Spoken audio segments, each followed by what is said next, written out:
Tony Kinnett. Tony Kinnett. Tony Kinnett. Tony Kinnett. Tony Kinnett. Tony Kinnett. Tony Kinnett. Host of the Tony Kinnett Cast. Let's get down to business. You're listening to the Tony Kinnett Cast on 93 WYBC. WCYTV. Here on the Daily Signal. Good evening and welcome to the Tony Kinnett Cast here on the Daily Signal, nationally syndicated first on 93 WYBC. There is quite a bit of breaking news that has quite a bit of bombshell factor going for it heading into this weekend. So let's get right into it, not waste any time at all, because this first bombshell is beyond insane.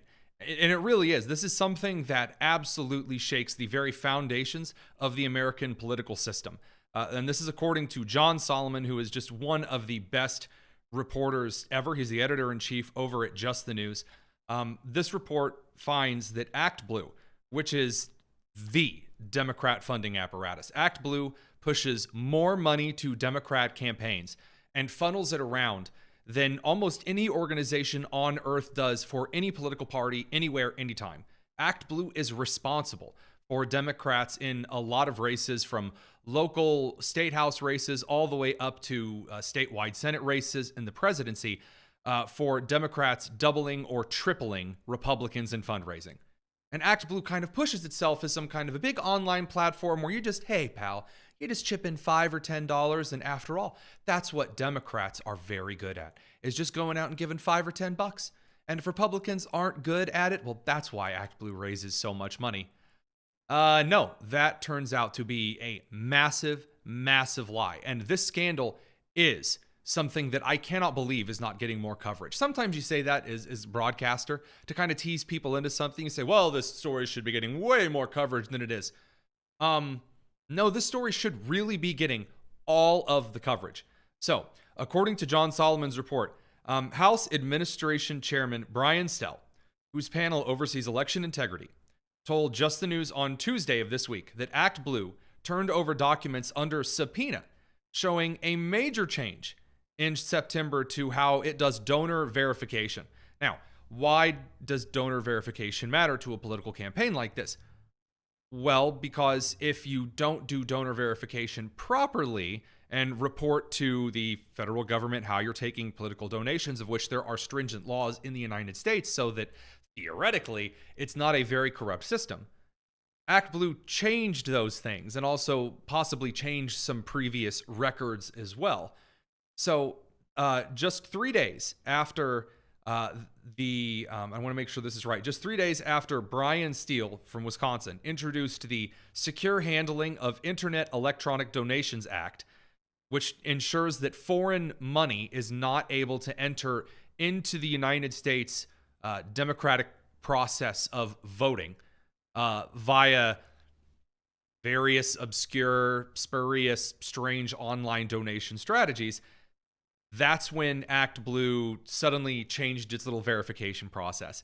So the House committee subpoenaed a couple of documents. Here's what they found. This is what is truly just dumbfounding. Steele disclosed earlier this fall, again, this is according to Solomon's report at Just the News, that his committee is investigating whether 4 foreign powers, I bet you can guess which they are, China, Russia, Venezuela, and Iran, used ActBlue to route illicit foreign money into Democrat coffers. Here are what the donations contained: thousands and thousands and thousands and thousands and thousands and thousands of gift cards to various Democratic campaigns. So here's how this would work. So let's say Iran would buy, $4,100 Amazon gift cards. And then they would send those over to ActBlue.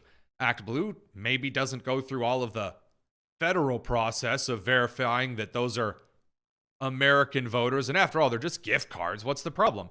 And then they send those Amazon gift cards over to various Democrat campaigns. Now, there is a huge gift card selling and reselling market kind of money laundering system that occurs in the world. It's been investigated in several different governments, and it's very hard to track because if, for example, I'm out looking to buy something from Amazon as a normal consumer, and someone says, hey, I have this $100 Amazon gift card but I need to get rid of it. I just don't use Amazon. That's what they say. So I will sell it to you for $80. And I think, score, I could use $100 while paying only $80. That kind of off the top is how gift card money laundering works. And it's been done in all kinds of ways. It's been done in CD key reselling. Lots of video games and software need CD keys to be resold. Subscription services for kind of obscure services work in kind of the same way. So what this report is finding, and by the way, Speaker Mike Johnson has now made this one of his top priorities, that ActBlue, again, one of the biggest funding apparatus for the Democrat Party, could be involved in the largest foreign election interference scheme. That's not just a scheme, the largest influence from hostile foreign powers. Again, Russia, China, Iran, and Venezuela all heavily favor Joe Biden in the last election, as well as Democrats. They have traditionally, because Republicans are always hawkish on foreign policy, either from the isolationist wing of a middle finger, I'm not giving you any money, leave me alone, or the hawkish, either the Teddy Rooseveltian conservative or the neocon positions of mess with me and I will wreck your very soul. Those two policies are Republican policies. And those four hostile nations of the communist regime of China, the fascist regime of Russia under Putin, and then, of course, your lovely two ancillaries being Iran and Venezuela, bastions of kind-hearted Western values, of course, that what you're seeing is direct interference through an organization that, again, via their own documents, is willing to violate federal election law through gift card money laundering in order to radically inflate donation streams for Democrat candidates. That is insane. I mean, that is genuinely something that has possibly just changed the entire outcome of hundreds, thousands, almost 10,000s of elections over the last couple of years. Because it's very unlikely that just after they changed this policy in September, all of a sudden they started taking in gift cards this way. In other news, the situation regarding the United States Military Academy at West Point, ProPublica, which is a left-wing outlet, and Pete Hegseth, the guy who Trump has nominated to be the Secretary of Defense, is just getting worse and worse for ProPublica. So ProPublica had been putting together this story. Jesse Eisinger, who's the editor over at ProPublica, had released this thread after Pete Hegseth had put out on December 11th that basically they'd received word ProPublica had gone to West Point, had said, hey, did Pete Hegseth apply to West Point? He said once that he applied to West Point and that he applied to Princeton and he ended up going somewhere other than West Point. He applied to these colleges. Did he actually do that? Was he actually accepted by West Point? Because that's an achievement. And the West Point public affairs official said no. And then, according to Jesse Eisinger, the editor over at ProPublica, they asked again and said, hey, are you sure? And West Point responded with, quote, 100% certainty, unquote, that Pete Hegseth, not only was he not accepted, he'd never even applied, which is a wild, wild thing to claim. So Pete Hegseth produced his BFE, his big fat envelope. It is a black leather portfolio with a certificate and your first, middle, and last name that informs you that you have, in fact, been given an offer of admission to the United States Military Academy at West Point. I have one. I worked very, very hard to get it. It took me 2 years to get. Had to go through all kinds of tests and assessments and all other kinds of nonsense in order to get that. And that is something that people keep because it is a marker of the work that you did to get into one of America's most prestigious institutions. And then after ProPublica had been raked through the mud and back again by the public, after it was basically found out that ProPublica was going to run this lie, Jesse Eisinger came out and said, whoa, hold on. Guys, this is actually what occurred here was journalism. And you see, journalism, as he says, is that we decided not to publish this story because we reached out. And then we reached out again. And then we reached out to Pete Hegseth. And when we found out that West Point story and Pete Hegseth story, they didn't match up, we decided not to run a story. That is journalism. And guess what? Turns out that's a lie. It's a lie. And here's how we know it is indeed a lie. So, according to an email that has been now released from Justin Elliott, one of the reporters at ProPublica, he reached out not to Pete Hegseth, but to Pete Hegseth's lawyer, or Pete Hegseth's lawyer's office. So it's a lie. They did not reach out to Pete Hegseth. They reached out to his lawyer and said, and I quote, "I'm reaching out with an urgent request for comment for your client, Pete Hegseth. We're moving quickly, so please let me know if you or he would like to comment as soon as possible. Our deadline is in 1 hour." Now, I've talked about this on the show before. Our standard at the Daily Signal for getting a comment from an individual obviously changes based on the story. If it's a huge investigation of which we could theoretically be liable for defamation if we got it wrong. So let's say I accused someone of sending a series of sexually charged messages to a student. And I reached out to that particular teacher and I say, "Hey, I'm Tony Kinnett from the Daily Signal. These are the accusations that have been made against you. I would like to know if you either have any comment, if you want to confirm whether these messages are authentic, if there's any additional context. There better be some good context for this."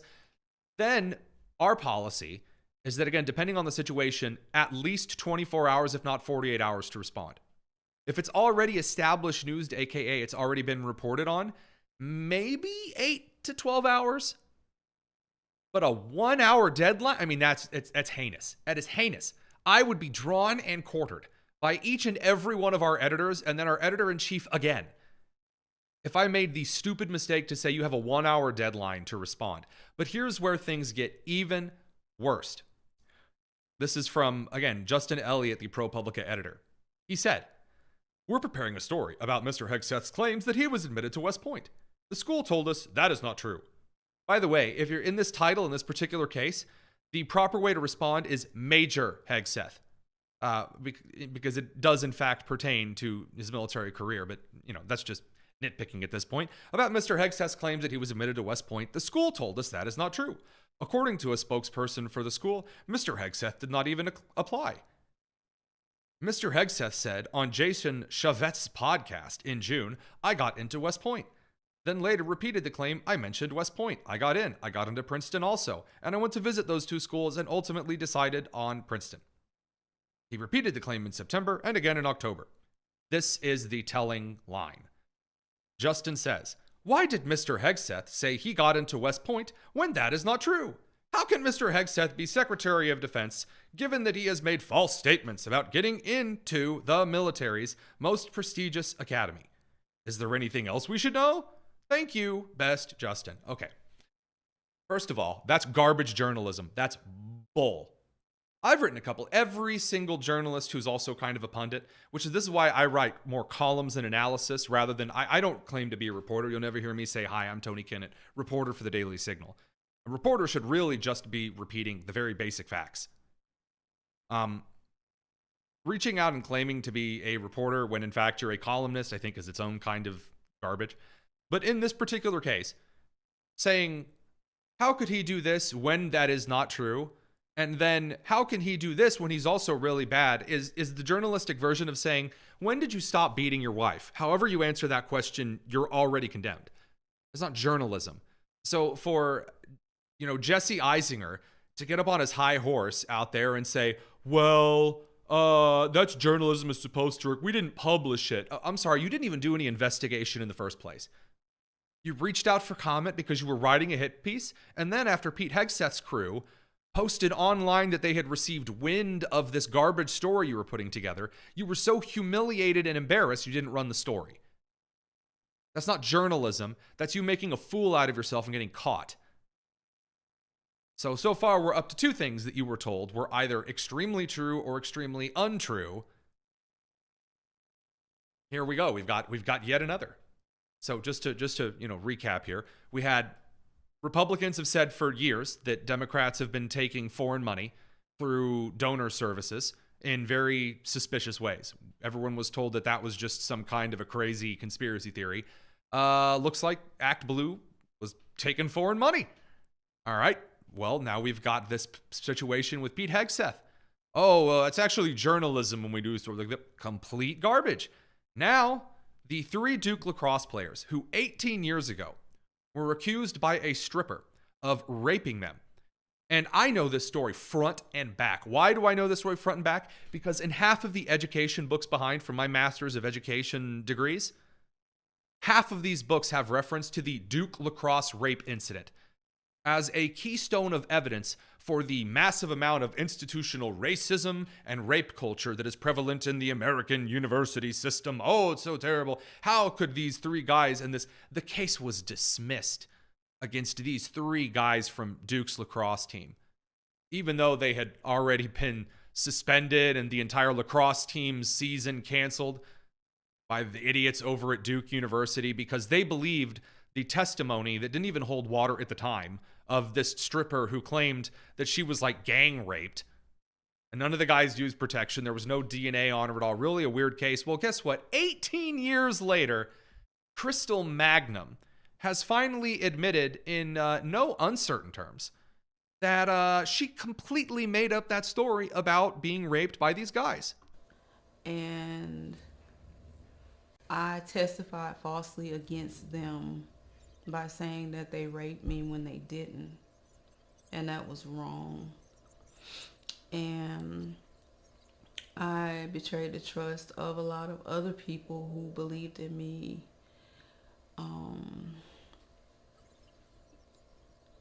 And made up a story that wasn't true because I wanted validation from people and not from God. And that was wrong. And I hope that they can forgive me.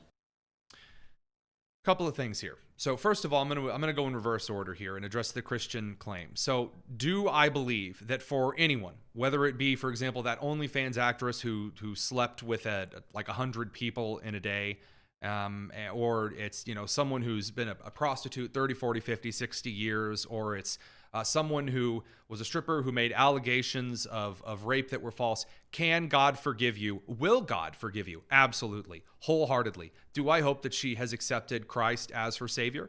And do I know that Christ has forgiven her sins? Absolutely. Christ died for everyone's sins. Yours, mine, doesn't matter. Now, does that mean that just because you accept salvation and are saved from an eternity of separation from God and hell, does that mean that you get out of consequences for your actions here on earth? No. No, it does not. There should be a standard in this country that if you falsely accuse someone of a crime, then you should, in fact, serve out the prison sentence that would have been allotted for the individuals you accused of committing said crime. That should be the standard in this country. That should. Now, that doesn't mean that you're saying, well, look, I really feel that this person over here, I'm really getting the vibe. I'm really kind of getting the feeling that because of their actions around me or around my family, that they're kind of acting like maybe like a child predator. That's not the same as publicly accusing someone of a crime. If you get out in front of people and you say, this person right here has committed this crime on this day, they've done this to me, and it is proven that you made that up, you should have to serve that sentence. You should.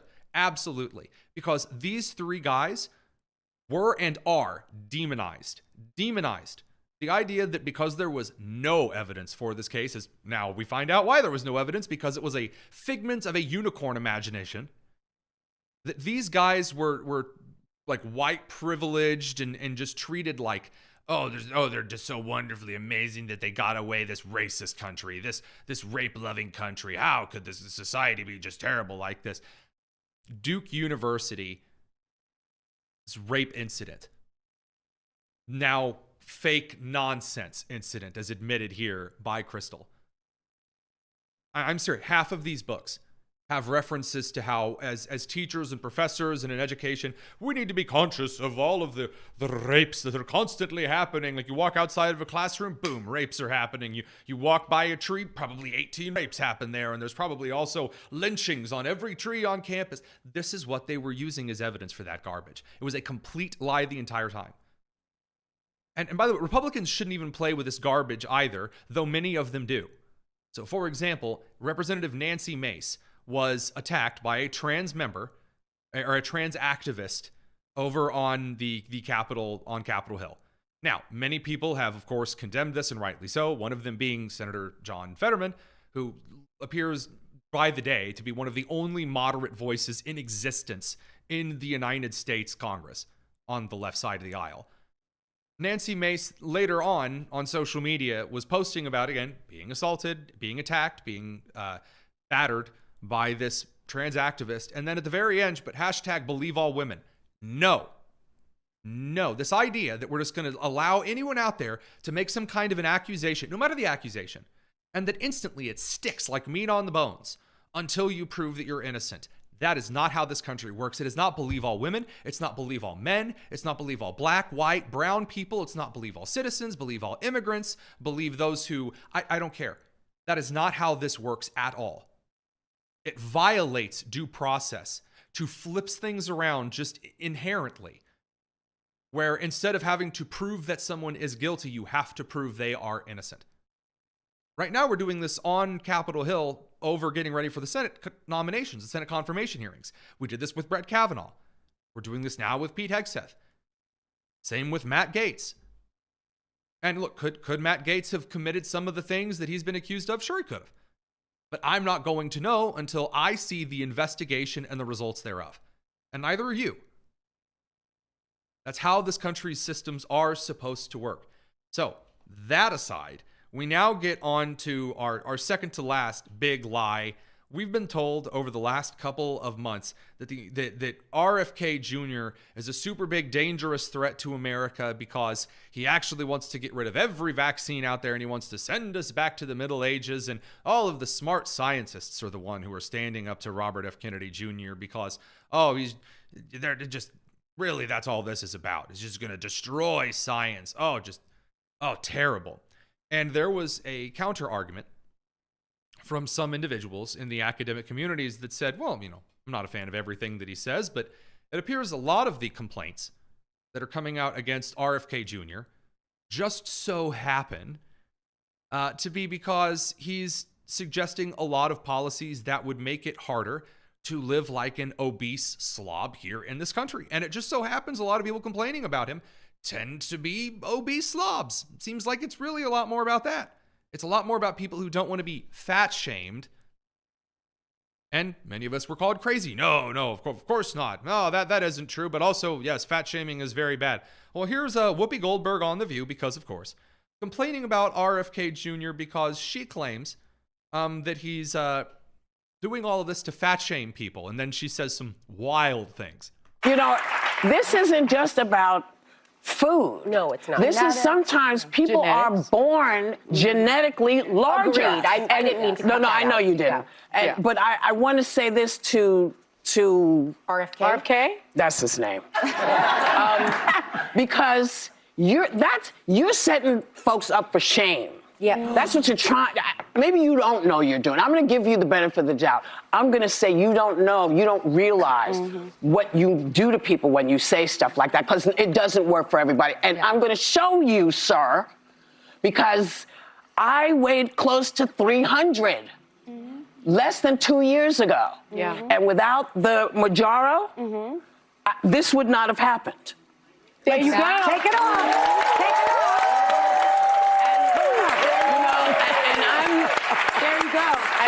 Okay, no, I'm sorry. Are Ozempic and other devices able to make it easier for an individual to process high amounts of sugars in their intake? And shall we say, give a helping hand to those who are not getting enough exercise? Yeah, I can kind of give you a little bit of a leg up on it. But diet and exercise, hydration, and getting enough sleep are still the four primary things that make weight loss possible. And all of those, at least 3 out of those 4 things, obviously insomnia is kind of a problem, but developing a standard routine of diet and exercise is literally the first thing you are asked before any kind of treatment, whether it be psychological or whether it be physiological. So I'm not sorry. Diet.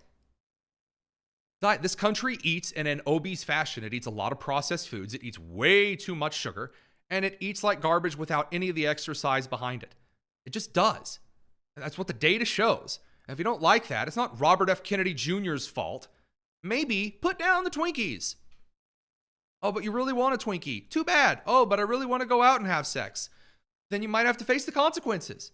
Freedom in this country does not mean freedom to do whatever you want without the consequences. It means freedom to do what you want if you are willing to pay the consequences. You're going to go out and have sex, might catch an STD, might have a baby. Doesn't mean you get to be free from any consequences. Oh, I'm going to go out here and I'm going to make the decision to eat like an absolute pig every day and no exercise. Okay, you might get type 2. You might swell up like a balloon. Your choice, your consequences. That's how it goes. And it's not the government's job to subsidize industries to make you feel better about it. It's not how it works. There are unfortunately still, though, a lot of people who are clinging to the idea that maybe it does work like that. No. Last but not least, and we talked about this a little bit yesterday, but I was greatly frustrated by the way that this was covered, at least since then. So over the last couple of years, we were told it was a conspiracy theory when FBI leaders and leaders from the Department of Homeland Security in general were called before Congress, and they refused to answer if any of their people were on the ground on January 6th, because, again, there were certain situations in which the FBI has, let's say, provoked, or encouraged certain individuals to commit certain crimes over the last couple of years. Like, for example, the planned kidnapping of Governor Gretchen Whitmer of Michigan. So people on the right and in the center were called insane for suggesting that the FBI's responses were just a little bit suspicious. And then it came out in a recent Department of Justice report that there were, in fact, people associated with the FBI on the ground on January 6th, who went into restricted areas and went into the Capitol, the thing that people have been thrown in prison for decades for, according to their sentences. We read this on the show. 26 individuals who were in D.C. on January 6th in connection with the events. So like they had something to do with January 6th, the rise of the Capitol. 4 of them entered the Capitol. 13 entered the restricted area.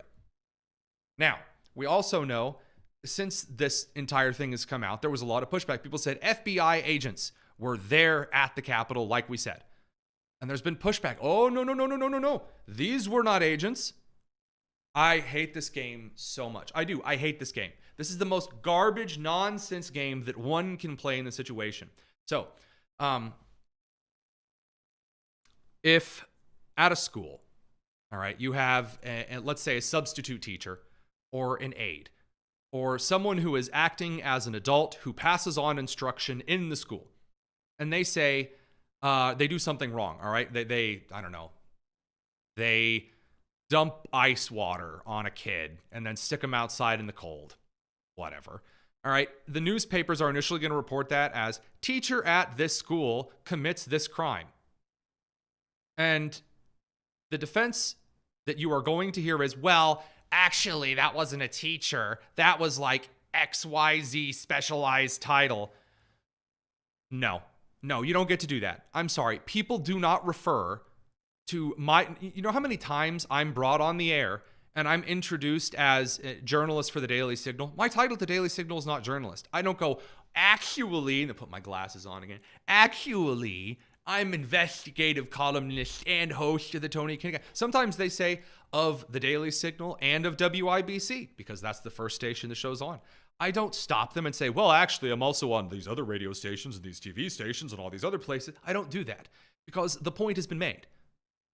When individuals are saying FBI agents were present at the scenes, and they're like, well, actually, and I even there were several news organizations that thought they were dunking, like Politico, and even, for example, I was a little annoyed with some of the reporting from Fox News. It said, well, they weren't agents, actually. They were just informants. And yeah, sure, some of the informants were paid by the FBI to be there, but most of them, the FBI didn't say to come there, and they just came anyway. Hold on a second. So the FBI did actually order some of the people to be there, and they committed the crimes, and they worked with the FBI before and after?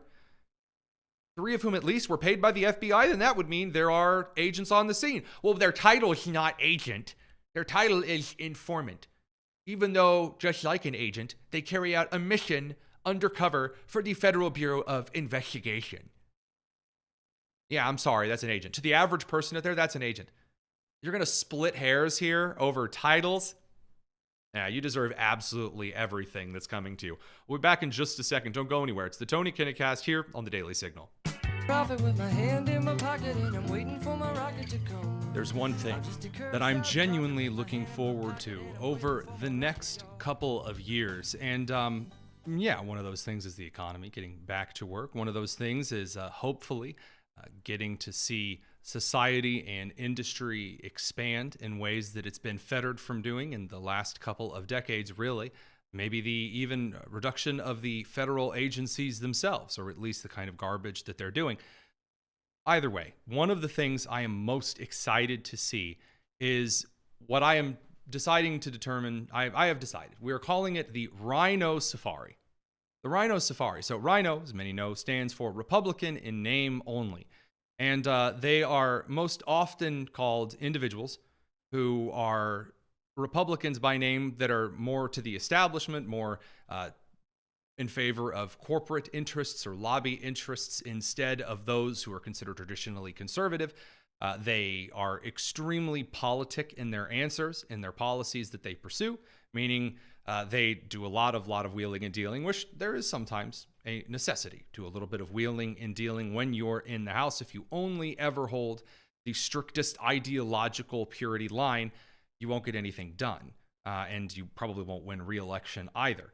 That said, there are a couple of individuals in the House and the Senate that have made just being in Washington, D.C., being in the swamp, and doing whatever they want there and just continually winning re-election really at the forefront of their campaign. They don't want to be called anything bad. They just want to be the moderate, the friendly, nice person, and they don't really pay any attention to their voters whatsoever.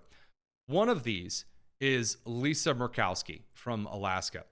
And the reason I say that I'm looking forward to the Rhino Safari comes down to Joni Ernst and Lisa Murkowski. So Joni Ernst from Iowa, she originally came out against Pete Hegseth, said she, had some issues with his past and whatever, just the past that had been, again, reported by the left-wing media, Brett Kavanaugh style.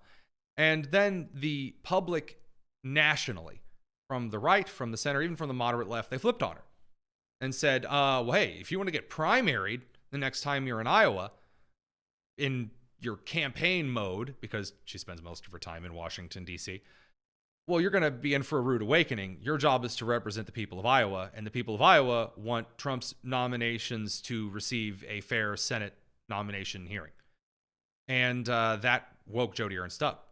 And all of a sudden, Joni's like, hey, actually, I had a really good meeting with him, and everything was good, and those kind of things.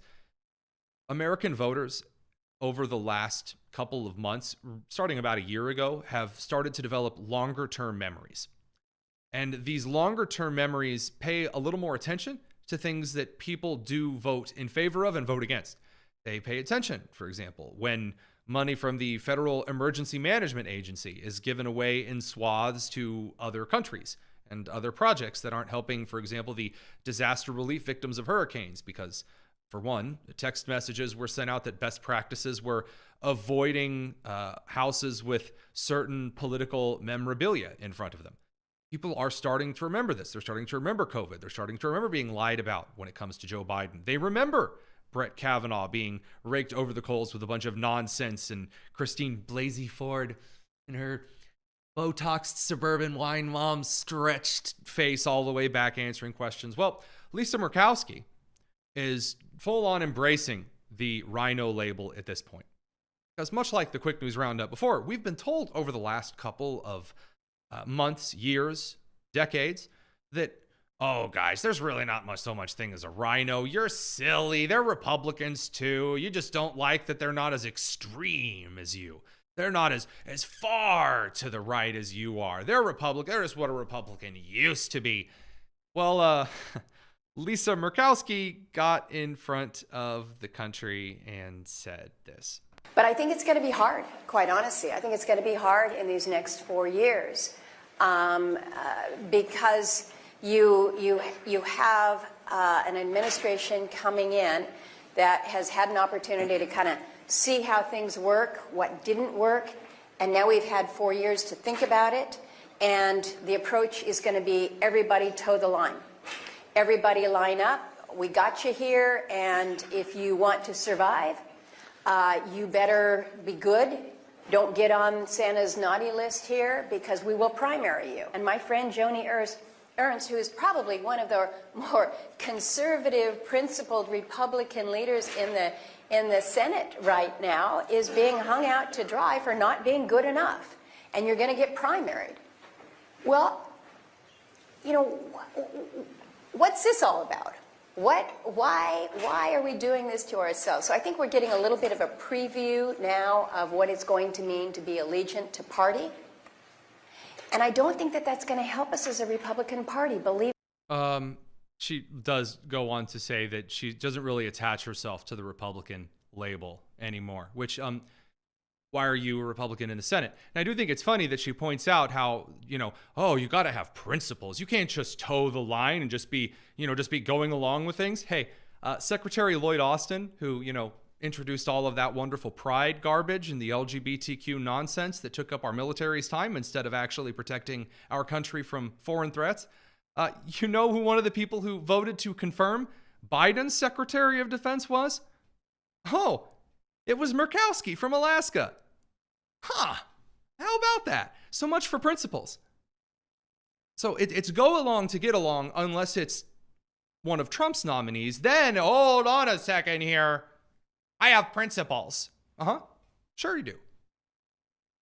And then the reason that she throws even Joni Ernst, who's super conservative. She first of all, that's not a defense. Number two, I'm sorry, I didn't realize that there was supposed to be some type of gradient of conservative in the United States Senate. The right is supposed to theoretically be conservative. The left is theoretically supposed to be liberal. Even more so, though, claiming that Ernst is like one of the bedrock conservatives in the Senate is not always technically true. She does vote moderately. By the way, Ernst was one of the people who also voted to confirm Lloyd Austin. So, just throwing this out there, guys. Perhaps, this particular point in time, Americans who threaten senators with primaries should be listened to. And that's who she's really taking an issue here, right? She calls out the pundits. She's like, oh, how could they do that? How could they say they're going to primary me? You were supposed to represent the party that elected you in your state. There's this really silly idea that, a candidate runs for office, and they run for office because they believe the principles of the party that nominated them are their principles. Then they get into office and they're like, well, now that I've run and now that I've won, I really need to represent all people of this state. And that sounds really like nice until you find out what that actually means is that stuff that they ran on them doing once they got into power, the things that the majority of voters voted them in for. Oh, now they're not going to do it. Because, well, they have to think of everyone. And they make it sound altruistic, and it's not. It is a form of lying to your constituents. And so when voters say, fine, we'll primary you next time in the Republican Party, we will decide there would be a better Republican to represent Alaska than Lisa Murkowski. Then the pearls come out. You can actually see in the video, she's like almost clutching at the pearls. I have to not be on Santa's bad list. I have to do everything that Trump says. No. Guys, Rand Paul bucks Trump all the time from the libertarian side of things.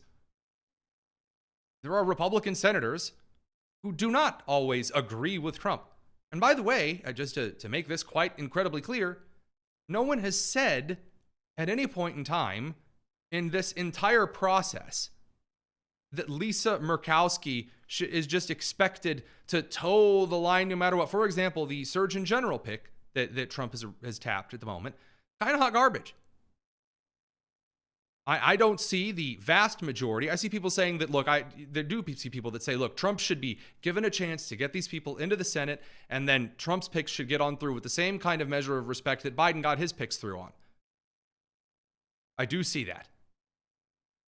However, the idea that well, Lisa Murkowski is so stunning and brave and amazing because she's saying she's not going to be on Santa's good list. She doesn't even accept the label of Republican. That is all political theater. It is all political theater because, again, during the Biden administration, she had no problem just sliding them right along through for the sake of unity and cohesion and getting things in. Now that, Trump's in, well, we got to throw up the guardrails. Oh, don't want to be too Republican. What are you talking about? What are your genuine concerns other than just trying to be Mitt Romney in a wig? Because what you're going to see now is Americans expect a little bit more, at least I hope, from their senators.